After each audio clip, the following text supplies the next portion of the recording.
더불어민주당 당대표 후보가 우원식, 홍영표, 송영길 의원의 3파전으로 확정됐습니다. 정한도 용인시 의원은 어제 예비 경선에서 탈락했는데 민주당이 꼰대 정당, 아저씨 정당에서 탈피해야 한다고 목소리를 높였습니다. 20대 남성, 이른바 이남자 표심 잡기에 한창인 민주당에서는 남녀 의무 군사훈련 그리고 모병제 주장까지 나왔는데요. 류정아 반장이 관련 소식을 정리해봤습니다. 더불어민주당 당권 열차, 더불어 당권 열차가 출발했습니다. 다음 달 2일이 전당대회니까 2주가 채 남지 않은 건데요. 재보선 참패 이후 전당대회가 이렇게 당겨졌죠. 그래서 제가 KTX로 준비를 해봤습니다. 어제 예비 경선에서 우원식, 홍영표, 송영길 3파전으로 확정이 됐는데요. 민생과 변화, 단결 이렇게 표심을 얻기 위해서 세 후보가 찍은 포인트는 조금씩 달랐습니다. 민심은 받드는 것이지 가르치는 것이 아니라고 저는 생각합니다. 그래서 우원식이 민생으로 정면으로 돌파하자고 그렇게 주장하는 첫 번째 이유입니다. 변화할 것인가? 관성대로 갈 것인가? 김대중, 노무현, 문재인 대통령께서 세운 자랑스러운 민주당.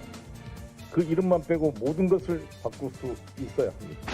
원칙 없는 변화는 분열과 패배의 길입니다.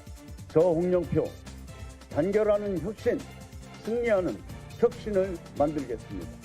소통을 강화해서 당을 단결시키겠습니다. 네, 새 후보는 내일 호남과 제주를 시작으로 해서요. 22일 충청, 그리고 24일 경상도, 26일 강원과 수도권 합동연설의 일정을 하게 됩니다. 호남 합동연설회를 하루 앞두고 오늘 더불어 당권 열차의 목적지는 바로 광주입니다. 광주에서 바로 첫 TV토론을 하는 건데요. 15일에 후보 등록한 직후에 새 후보가 모두 광주를 찾은 지 나흘 만입니다. 전통적인 민주당 지지층, 호남 민심에 호소하기 위한 건데요. 새 후보 모두 문재인 정부를 성공시키겠다, 정권 재창출을 해내겠다 하고 있습니다. 문재인 정부의 성공과 재창출을 위해 현장과 소통이 가장 잘 되는 우원식이 500만 표를 더 가져오는 당대표가 되겠습니다. 혁신과 단결로 문재인 정부를 성공시키겠습니다. 그리고 승리하겠습니다.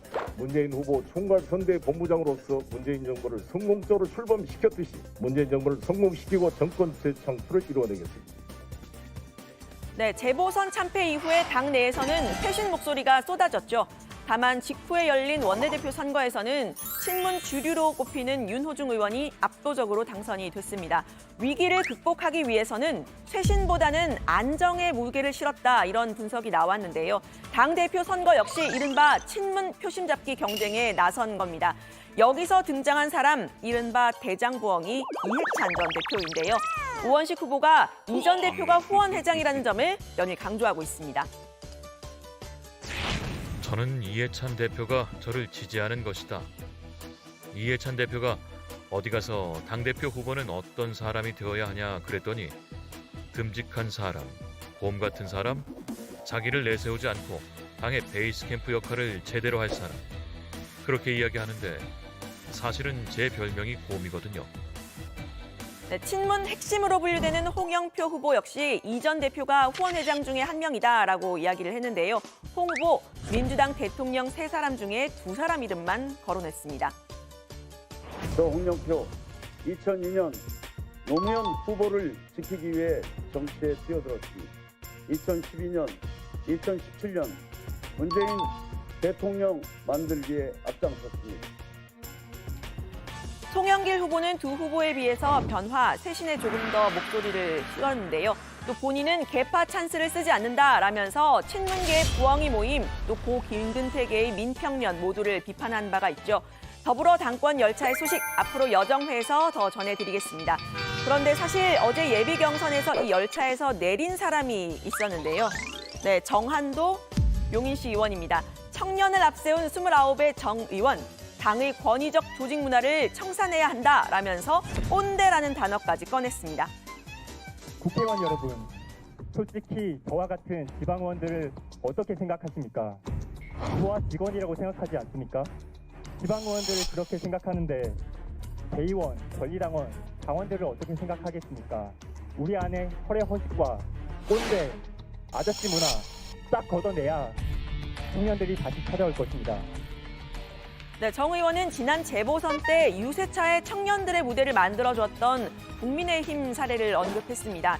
당 청년위원회 나이 기준이 현재 만 45세인데 이 부분을 34세 이하로 조정해야 한다라는 주장도 펼쳤는데요. 당선이 안 될 건 알지만 이 5분간의 연설을 위해서 대표 선거에 출마했다고도 했습니다. 정 의원의 또 다른 핵심 주장은 민주당의 여성 우대 정책을 폐지해야 한다라는 거였는데요. 20대 남성이 유독 돌아선 이유는 젠더 문제 때문이다. 반페미니즘이나 여성 혐오를 말하는 게 아니다. 기회 평등을 말하는 거다. 민주당이 여성을 우대한다는 느낌을 강하게 주기 때문에 20대 남성은 불공정하다고 느꼈고 돌아섰다. 네, 이번 선거에서 드러난 20대 남성, 이른바 이남자의 표심은 민주당의 고민입니다. 국민의힘 청년 유세를 주도했던 이준석 전 최고위원까지 나서서 민주당의 남녀 갈라치기 탓이다 이렇게 걱정을 해주고 있는데요. 민주당에서는 남성 초선 의원들을 중심으로 남성 경찰에 대한 차별을 바로잡고 또 공기업 승진 평가에 군 경력을 반영하자 이런 주장까지 나왔습니다. 재선의 박용진 의원은 아예 여자들도 의무적으로 군대 훈련을 받게 하자 이런 주장을 내놨는데요.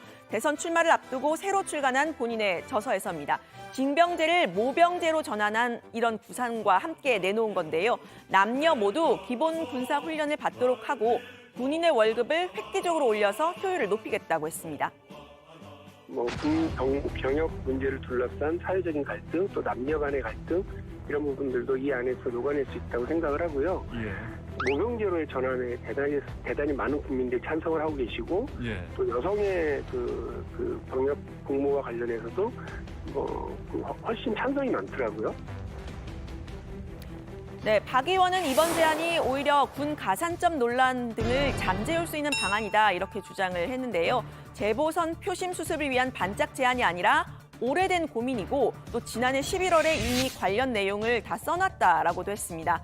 앞다투어서 이남자 표심을 잡으려고 하고 있는데 지난 재보선에서 드러난 20대 민심 다시 한번 살펴보겠습니다. 박영선 22.2%, 오세훈 72.5%로 20대 남성 중 5명 중 1명만 민주당을 지지를 했습니다. 반면 20대 여성은 박영선 44%, 오세훈 40.9%로 엇비슷하지만 박 전 후보가 더 높았는데요. 하지만 20대 남녀 표심 이미 오래전부터 엇갈려 있었다는 지적이 나옵니다. 2018년 12월 리얼미터 조사에 따르면 모든 연령 중에 문재인 정부에 대한 부정평가가 가장 높은 세대가 이남자였고요. 긍정평가가 가장 높은 세대가 이여자였다는 겁니다. 재보선에서 드러난 민심, 이남자의 쏠림도 강해졌지만 민주당 이탈 비율로는 이여자가 오히려 더 크다는 건데요. 특정 성별을 겨냥한 포퓰리즘적 공약보다는 일자리나 주거 이런 부분들에 대한 좀 더 정교한 청년 세대의 분석과 대책이 필요하다는 지적이 나옵니다. 신임 윤호중 비대위원장 겸 원내대표는 오늘 첫 비대위 회의를 열었는데요. 신임 지도부 선출까지 남은 2주를 천금같이 쓰겠다라면서 당내 부동산 특위를 설치하는 한편 또 국민이 열망하는 검찰개혁, 언론개혁 과제를 추진해 나가겠다고 했습니다. 관련 소식 들어가서 더 이야기를 해보겠습니다. 오늘 발제 이렇게 정리합니다. 민주당 당권주자 3인방 나흘 만에 또다시 광주행. 이남자 표심 잡기 고심.